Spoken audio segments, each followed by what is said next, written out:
Hello साथियों, नमस्कार। Welcome to Divine. चतुर्थ श्रेणी भर्ती परीक्षा की तैयारी कर रहे सभी विद्यार्थियों का स्वागत है आपके अपने ही प्लेटफॉर्म डिवाइन आरएस एकेडमी पर। और डेली शाम 7 बजे राजस्थान जीके के कुछ महत्वपूर्ण प्रश्नों को लेकर के बात करते हैं और इसी श्रृंखला में आगे बढ़ते हैं। तो चलिए शुरुआत करते हैं अपने क्लास की। और जो विद्यार्थी चैनल के ऊपर पहली बार है वो चैनल को सब्सक्राइब अवश्य कर लेंगे, क्योंकि यहाँ पे मैं आपको हर एक क्वेश्चन व्याख्या सहित पढ़ाऊंगा, ताकि आपको आसपास की चीजें जो हैं वो कवर हो जाएगी और क्वेश्चन जो हैं वो गलत नहीं होगा। तो फर्स्ट क्वेश्चन के साथ में अपने क्लास की शुरुआत करते हैं और देखिए पहला क्वेश्चन क्या कह रहा है।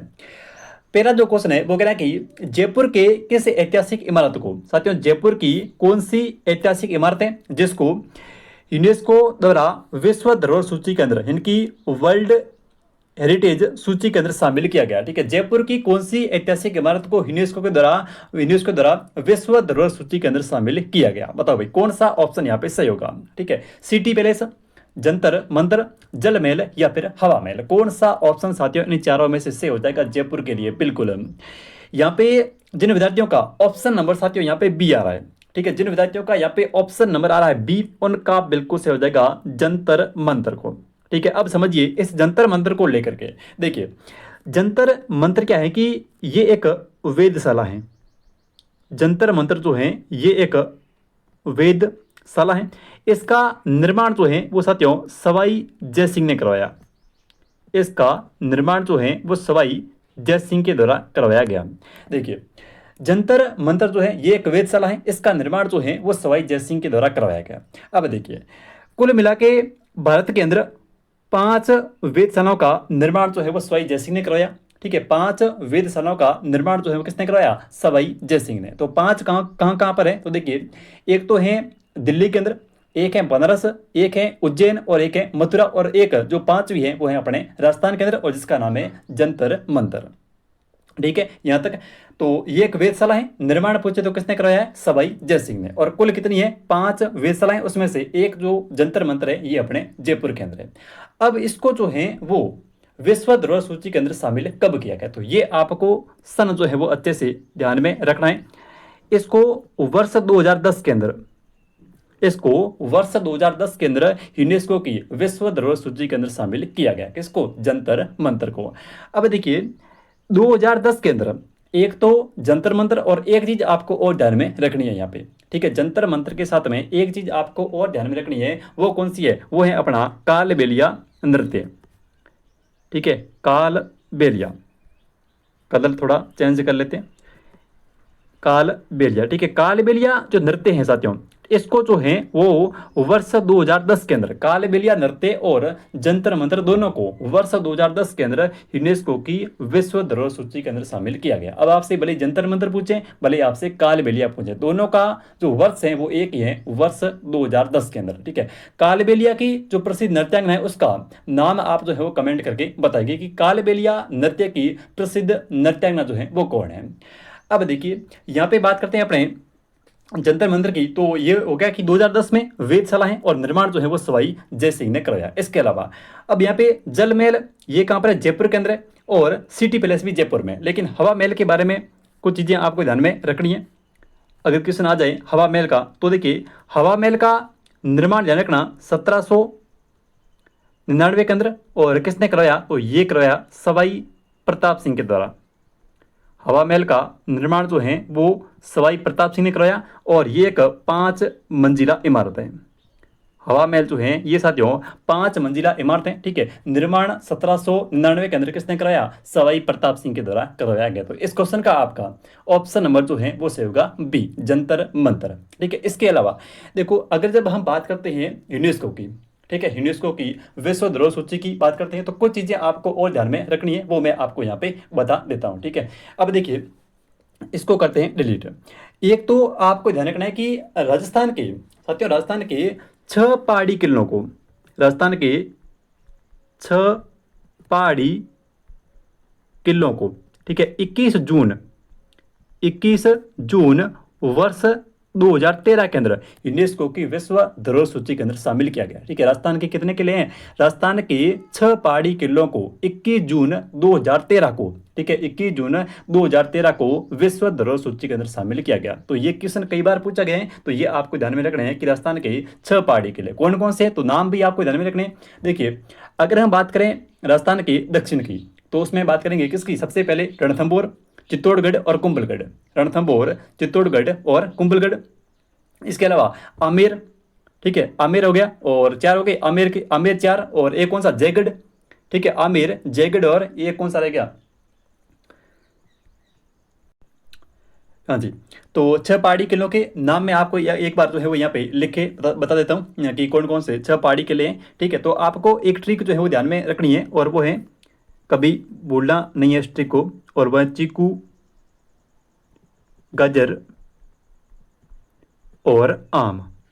ठीक है, ऐसे क्या है कि डायरेक्ट अगर याद रखते हैं तो भूल जाते हैं, ठीक है, इनके नाम, लेकिन ये ट्रिक आपको जो है वो ध्यान में रखनी है, चीकू, गाजर और आम।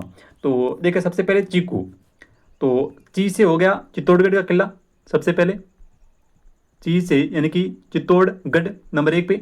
ठीक है, ऑप्शन 1, और 2 नंबर पे कू से हो जाएगा कुंभलगढ़, कुंभलगढ़, और फिर नंबर 3 पे ध्यान रखना है गाजर, यानी कि गा से हो जाएगा गागरण का किला, गागरण, और उसके बाद में चौथा नंबर 4 पे देखिए ज से हो जाएगा नंबर 4 जैसलमेर, जैसलमेर का किला। ठीक है, उसके बाद में नंबर 5 पे र से हो जाएगा रणथंभौर का किला, र से रणथंभौर, और फिर आम से हो जाएगा आमेर। ठीक है, आम से हो गया आमेर। तो इस प्रकार से ये राजस्थान के 6 पहाड़ी किले हैं जिनको 21 जून 2013 को यूनेस्को की विश्व धरोहर सूची के अंदर शामिल किया गया। अब एक चीज यहाँ पे ध्यान में रखनी है, और वो बात यह है कि मेहरानगढ़ का जो किला है साथियों, ठीक है, मेहरानगढ़ का जो किला है किस पहाड़ी के ऊपर है? चिड़िया टोंक पहाड़ी के ऊपर है, और राजस्थान के जोधपुर जिले के अंदर है, जिसका निर्माण जो है वो राव जोधा ने करवाया। ठीक है, तो मेहरानगढ़ का जो किला है इसको यूनेस्को की विश्व धरोहर सूची के अंदर शामिल नहीं किया गया है। ठीक है, तो ये इंपॉर्टेंट है। जैसे हम पढ़ते हैं ना, जैसे हम लोक देवता के अंदर पढ़ते हैं कि 5 पीरों में जिस प्रकार से तेजा जी का नाम नहीं आता है। ठीक है, राजस्थान के जैसे सबसे महत्वपूर्ण लोक देवता तेजा जी महाराज है, लेकिन तेजा जी का जो नाम है वो 5 पीरों में नहीं आता है। वैसे ही मेहरानगढ़ जो है वो एक ऐतिहासिक दृष्टि से बड़ा इंपॉर्टेंट दुर्ग है, लेकिन उसका नाम जो है वो इस 6 पहाड़ी किलों के अंतर्गत नहीं आता है। ठीक है, तो अपने ये 5 नाम जो है वो आपको ध्यान में रखने हैं। ठीक है, चित्तौड़गढ़, कुंभलगढ़, गागरण, जैसलमेर, रणथंभौर और आमेर। ठीक है, 2 पहले हमने याद कर लिए, कौन कौन से?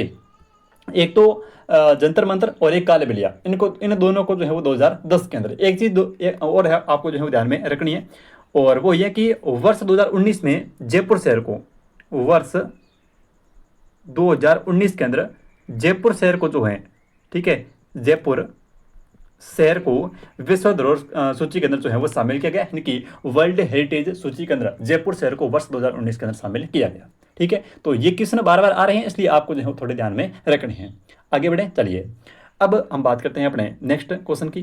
तो देखिए, निम्नलिखित में से कौन सा एक आकर्षण जो है वो पर्यटन केंद्र है जो करौली केंद्र नहीं है? ठीक है, निम्नलिखित में से कौन सा एक आकर्षण पर्यटन केंद्र जो करौली जिले के अंदर स्थित नहीं है? तिम्मन, देखो तिम्मनगढ़ का किला, तो तिम्मनगढ़ का जो किला है इसका निर्माण किसने करवाया? इसका निर्माण जो है वो साथियों तिम्मनपाल ने करवाया। ठीक है, तिम्मनगढ़ से बन जाएगा तिम्मलपाल, और ये कहाँ पर है? ये अपने करौली जिले के अंदर है। उसके बाद में मंडरेल दुर्ग। ठीक है, मंडरेल जो दुर्ग है साथियों, ये भी अपने कहाँ पर है? मंडरेल दुर्ग जो है ये है करौली जिले के अंदर। ठीक है, तो आपका ऑप्शन बी भी सही है, मंडरेल दुर्ग। उसके बाद में रामधरा दुर्ग और नाहर सागर कुंड, तो रामधरा जो दुर्ग है ये तो है करौली के अंदर, लेकिन अगर बात करें इस नाहर सागर कुंड की, तो ये जो है वो है बूंदी के अंदर। ठीक है, ये कहां पर है? नाहर सागर जो कुंड है साथियों ये है बूंदी जिले के अंदर। तो इस क्वेश्चन का आपका ऑप्शन नंबर डी जो है वो सही होगा, नाहर सागर कुंड कहां पर है? बूंदी जिले के अंदर। ठीक है, चलिए अगले क्वेश्चन की बात करते हैं, और अगला अपना है कि निम्नलिखित को आपको जो है वो सम्मिलित करना है। देखिए, जिला और एक तरफ है जिला और एक तरफ है पर्यटन स्थल। तो ऑप्शन ए में देखिए सबसे पहले अलवर। अलवर के अंदर इन चारों में से कौन सा है? डीग जो है ये तो है भरतपुर के अंदर, तो और कोलायत, या फिर सोनिया जी की नसिया, सोनी जी की नसिया सॉरी, या फिर पांडुपोल। चलिए, तो अलवर में सबसे पहले पांडुपोल, यानी कि अलवर जो है ये एक नंबर जुड़ेगा अपने इस ऑप्शन डी से। ठीक है, अलवर जो है, अलवर के अंदर है पांडुपोल। पांडुपोल में क्या है कि हनुमान जी की सैन्य प्रतिमा है। ठीक है, यानी कि हनुमान जी की यहाँ पे पांडुपोल में शयन प्रतिमा है। ठीक है, शयन का मतलब होता है कि सोते हुए हनुमान जी की जो प्रतिमा है। ठीक है साथियों, सोते हुए हनुमान जी की जो प्रतिमा है ये कहाँ पर है? पांडुपोल अलवर में। क्लियर। फिर देखिए अजमेर के अंदर सोनी जी की नसिया, तो आपका ऑप्शन नंबर 2 जो है वो इस सी से कनेक्ट होगा। अजमेर के अंदर है सोनी जी की नसिया। उसके बाद में बीकानेर है, बीकानेर के अंदर कोलायत, बिल्कुल सही है। कोलायत के अंदर सांख्य दर्शन कपिल मुनि का मेला पड़ता है। ठीक है, कोलायत के अंदर कपिल कपिल के अंदर ई छोटी आएगी, कपिल मुनि का मेला, कपिल मुनि का जो मेला है। ठीक है, कपिल मुनि कौन थे? तो कपिल मुनि जो हैं ये सांख्य दर्शन के प्रतिपादक थे।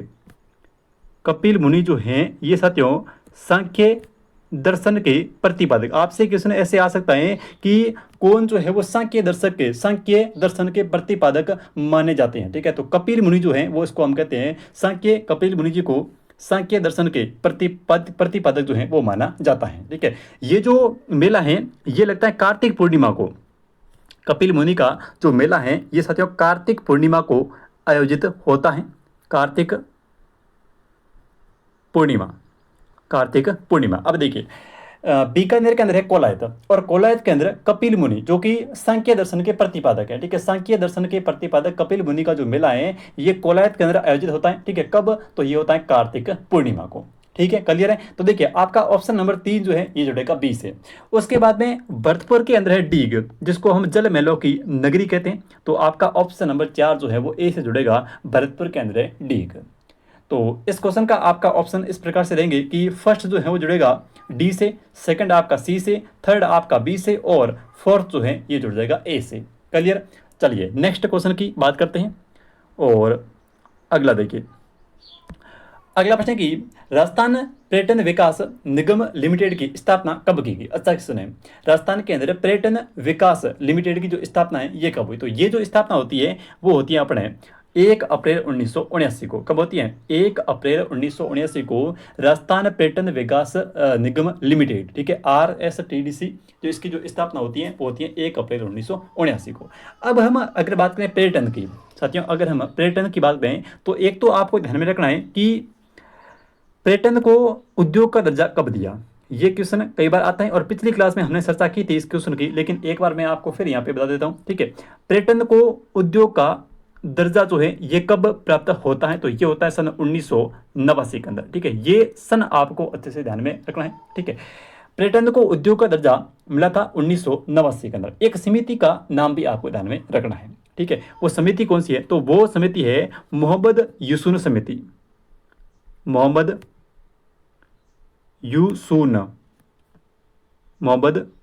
यूसुन समिति।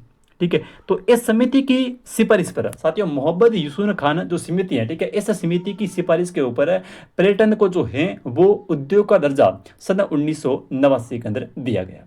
क्लियर। फिर यहाँ पे ध्यान में रखना है कि पर्यटन को जो है वो जन उद्योग का दर्जा कब मिला?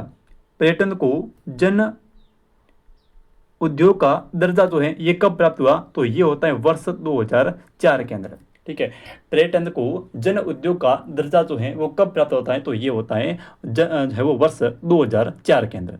ठीक है, तो इस क्वेश्चन का आपका ऑप्शन नंबर ए सही है, यानी कि पर्यटन विकास निगम लिमिटेड की जो स्थापना है ये 1 अप्रैल 1979 को होती है। ठीक है, उद्योग का दर्जा 1989 में। समिति कौन सी है? मोहम्मद यूसुन खान समिति, और इसको जन उद्योग का दर्जा जो है वो मिलता है वर्ष 2004 के अंदर।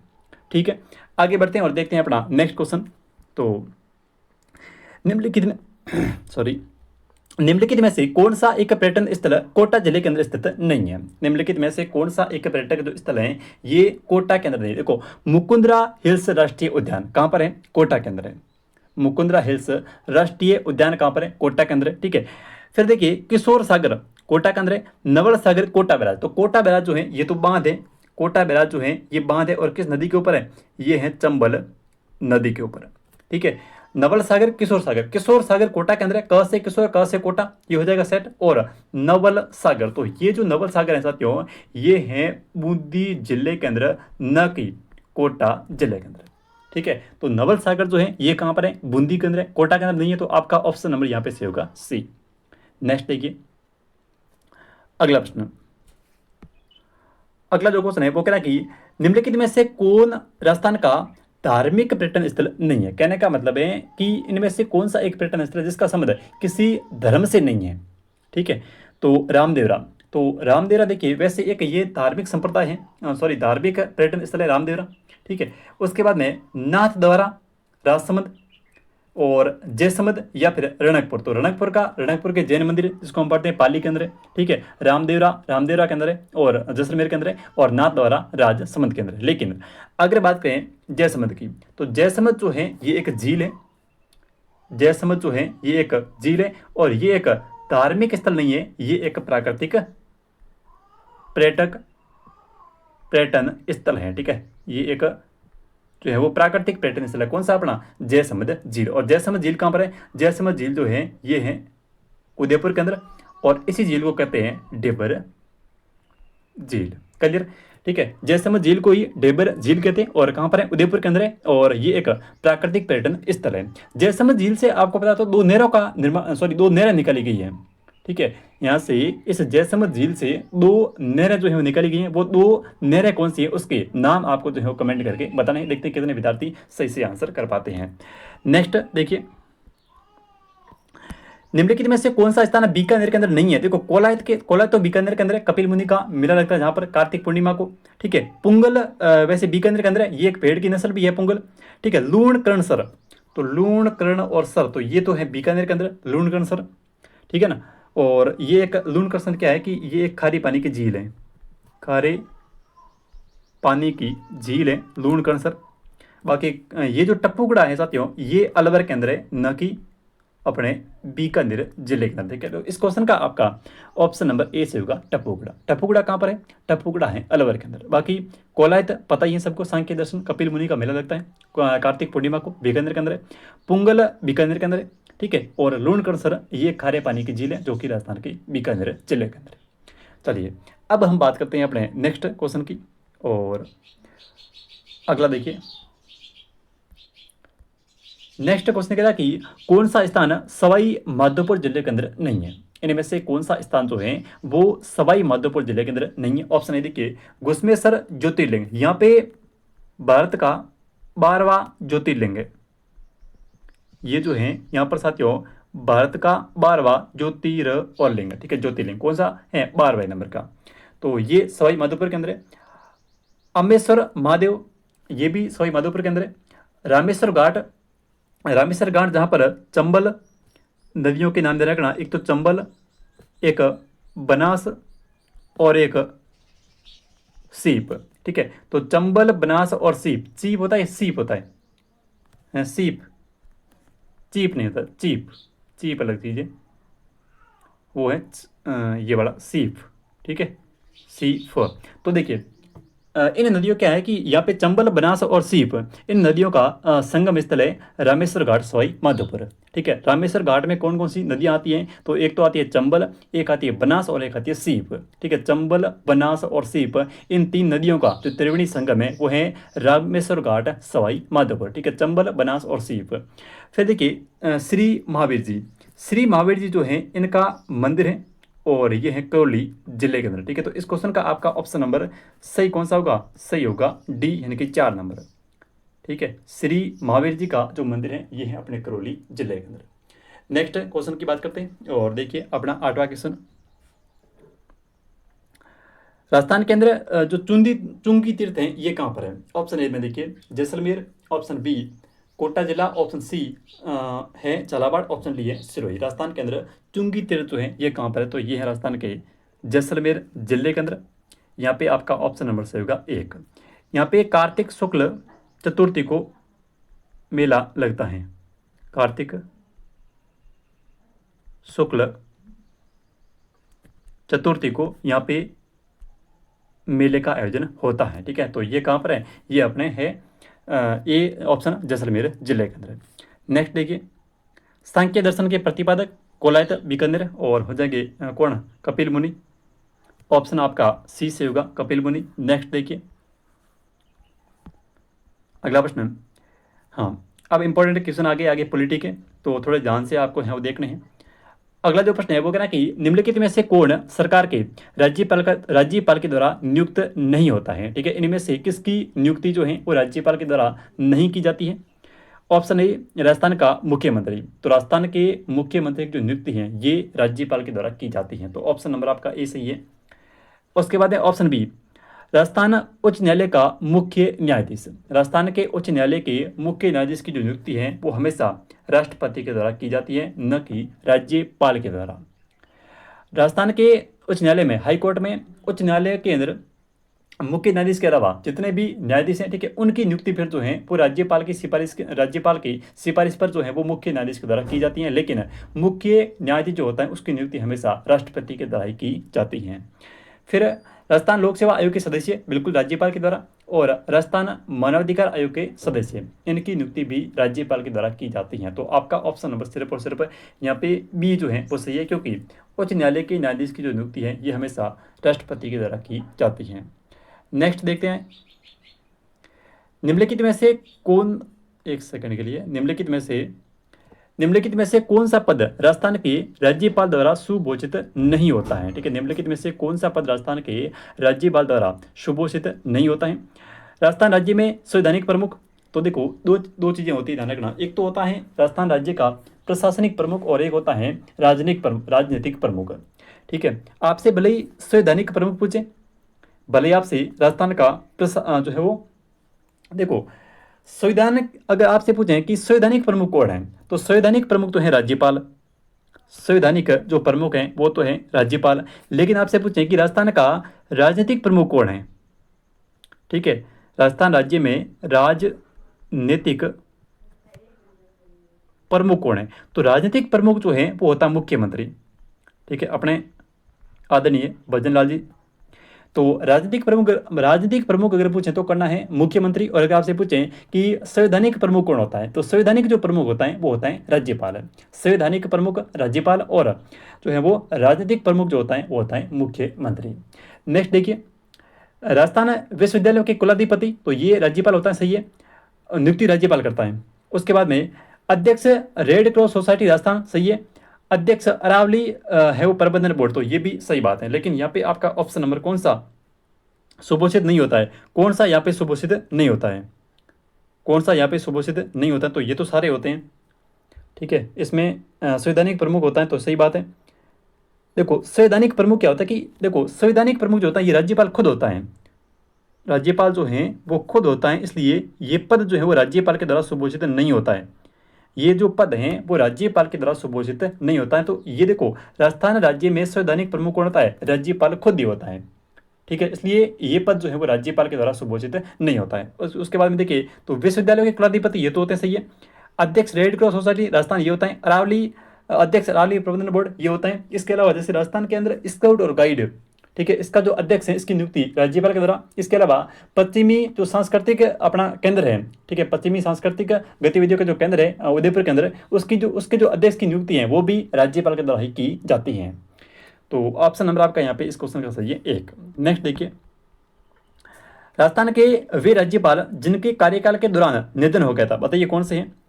एस.के. सिंह भी हैं। प्रभा राव का निधन होता है वर्ष 2010 के अंदर। ठीक है, निर्मल चंद जैन और दरबारा सिंह। ठीक है, तो इसमें से आपके बताइए कौन सा ऑप्शन सही है। एस.के. सिंह भी हैं, प्रभा राव भी हैं, और निर्मल चंद जैन भी हैं, दरबारा सिंह भी हैं। तो आपका ऑप्शन नंबर सी होगा 1, 2, 3 और 4। नेक्स्ट देखिए अगला, राजस्थान के निम्नलिखित राज्यपालों में से कौन जो है वो हिंदुस्तान एरोनॉटिक्स लिमिटेड के अध्यक्ष रह चुके हैं। अच्छा क्वेश्चन है, राजस्थान के निम्नलिखित राज्यपालों में से कौन से राज्यपाल जो हैं वो हिंदुस्तान एरोनॉटिक्स लिमिटेड के अध्यक्ष रह चुके हैं। ओपी मेहरा, रघुकुल तिलक, सुख प्रसाद या फिर एम चन्ना रेड्डी। तो यहाँ पे आपका ऑप्शन नंबर सही होगा 1 ओपी मेहरा। ये चीफ मार्शल थे, ठीक है, वायुसेना में थे ओपी मेहरा। ठीक है, चीफ मार्शल ओपी मेहरा, वायुसेना के अध्यक्ष हैं ओपी मेहरा। तो ये अपने राजस्थान के अंदर हिंदुस्तान एरोनॉटिक्स लिमिटेड के अध्यक्ष रह चुके हैं। तो इस क्वेश्चन का आपका ऑप्शन नंबर सही होगा 1। नेक्स्ट देखिए, अगला, निम्नलिखित में से किसे सबसे पहले राजस्थान के राज्यपाल का अतिरिक्त कार्यभार सौंपा गया? अच्छा सुने, निम्नलिखित में से किसे सबसे पहले राजस्थान के राज्यपाल का अतिरिक्त कार्यभार जो है वो दिया गया? तो ये दिया गया स्वरूप सिंह को। ठीक है, तो इस क्वेश्चन का आपका ऑप्शन नंबर सही होगा डी, स्वरूप सिंह। नेक्स्ट देखिए, निम्नलिखित में से किसने राजस्थान के कार्यवाहक राज्यपाल या फिर अतिरिक्त प्रभार वाले राज्यपाल के रूप में कार्य नहीं किया? तो इसमें से जो है वो किसने नहीं किया बताइए? ऑप्शन नंबर ए देखिए, मिलाप चंद जैन। मिलाप जो होता है वो हमेशा कम समय के लिए होता है। ठीक है, मिलाप यानी कि मिलना। तो निर्बल चंद जैन जो है ये राजस्थान के एक ऐसे राज्यपाल थे जिनका है वो सबसे कम अवधि वाले थे। सबसे कम अवधि बोल दो या फिर सबसे कम जो है वो कार्यकाल बोल दो। सबसे कम अवधि या फिर सबसे कम कार्यकाल वाले जो राज्यपाल थे वो थे मिलाप चंद जैन। तनिक लाल मंडल, न्यायाधीश डीपी गुप्ता या फिर ऑप्शन डी है सुखदेव प्रसाद। तो यहाँ पे आपका ऑप्शन नंबर सही होगा डी, यानी कि सुखदेव प्रसाद। ये कभी भी अतिरिक्त राज्यपाल कार्यभार इनको नहीं दिया गया। ठीक है, तो इस क्वेश्चन का आपका ऑप्शन नंबर डी सही है, सुखदेव प्रसाद। नेक्स्ट देखिए, राजस्थान के निम्नलिखित राज्यपालों में से कौन से ऐसे राज्यपाल जो लोकसभा के अध्यक्ष भी रहे हैं? अच्छा सुने, ठीक है, राजस्थान के कौन से ऐसे राज्यपाल हैं जो लोकसभा के अध्यक्ष भी रहे हैं और हिमाचल प्रदेश के 8वें राज्यपाल भी रहे हैं? तो ऑप्शन नंबर आपका सही होगा कौन सा? एक, यानी कि बलीराम भगत। और कौन सी लोकसभा? तो ये 6वीं लोकसभा के अंदर। ठीक है, 6वीं लोकसभा के अंदर ये लोकसभा के अध्यक्ष भी रहे हैं और ये जो है वो अपने हिमाचल प्रदेश के 8वें राज्यपाल भी रहे हैं। हिमाचल प्रदेश के 8वें राज्यपाल के रूप में रहे हैं बलीराम भगत। नेक्स्ट क्वेश्चन देखिए, अगला, 1992 में राजस्थान के अनुच्छेद 356 के तहत राजस्थान में अनुच्छेद 356 के अंतर्गत उद्घोषणा के समय निम्नलिखित में से कौन राजस्थान का राज्यपाल नहीं था या था? निम्नलिखित में से कौन जो है राज्यपाल था यहाँ पे? तो एम चन्ना रेड्डी उस समय। ठीक है, तो आपका ऑप्शन नंबर सही होगा बी, एम चन्ना रेड्डी। चलिए नेक्स्ट क्वेश्चन देखिए, राजस्थान के निम्नलिखित राज्यपालों में से किसने अपने पद से त्याग पत्र दिया? तो त्याग पत्र देने वाले जो मुख्यमंत्री राज्यपाल हैं वो हैं मदन लाल खुराना। तो यहाँ पे आपका ऑप्शन नंबर सही होगा सी, सबसे पहले मदन लाल खुराना। अगला क्वेश्चन देखिए, राजस्थान के निम्नलिखित राज्यपालों में से कौन से राज्यपाल बनने से पूर्व राजस्थान लोक सेवा आयोग के सदस्य भी रहे हैं? ये अच्छा क्वेश्चन है। तो इसमें जो नाम आता है वो आता है रघुकुल तिलक का। इस क्वेश्चन का आपका ऑप्शन नंबर बी से होगा। ठीक है, राजस्थान के ऐसे राज्यपाल जो राजस्थान लोक सेवा आयोग आरपीएससी के सदस्य भी रहे हैं तो वो रहे हैं रघुकुल तिलक। तो बी ऑप्शन बिल्कुल सही होगा, रघुकुल तिलक। नेक्स्ट देखते हैं अगला क्वेश्चन, और अगला है कि इसका लास्ट क्वेश्चन है, नहीं एक और है देखिए, दिसंबर 2019 तक। नेक्स्ट देखिए, अगला जो क्वेश्चन है वो कहना कि दिसंबर 2019 तक कौन जो है वो राजस्थान के राज्यपाल रहे थे? दिसंबर 2019 तक के अनुसार कौन राजस्थान के राज्यपाल हैं? तो वर्तमान के अंदर है हरिभाऊ बागड़े, और उस समय 2019 तक अपने थे कौन? कलराज मिश्र। तो ये भी ध्यान रखना। ठीक है, कलराज मिश्र और वर्तमान के अंदर हैं हरिभाऊ बागड़े। नेक्स्ट देखिए, आयोग जिसने राज्यपाल के लिए 5 वर्ष के लिए एक निश्चित कार्यकाल की स्तुति की थी। ठीक है, कि राज्यपाल का जो कार्यकाल होगा वो साथियों 5 वर्ष का होगा। ठीक है, ये किस आयोग ने सिफारिश की? तो ये अपने की है पुंसी आयोग ने। ठीक है, इसके जो अध्यक्ष थे वो थे मदन मोहन पुंसी, और ये आयोग बना था वर्ष 2007 के अंदर। ठीक है, तो ये पुंसी आयोग और मदन मोहन इसके अध्यक्ष थे और ये वर्ष 2007 के अंदर बना था। चलिए, तो ये थे आप अपने आज के इंपॉर्टेंट क्वेश्चन, और मिलते हैं कल एक नई क्लास में। तब तक के लिए जय हिंद, जय भारत।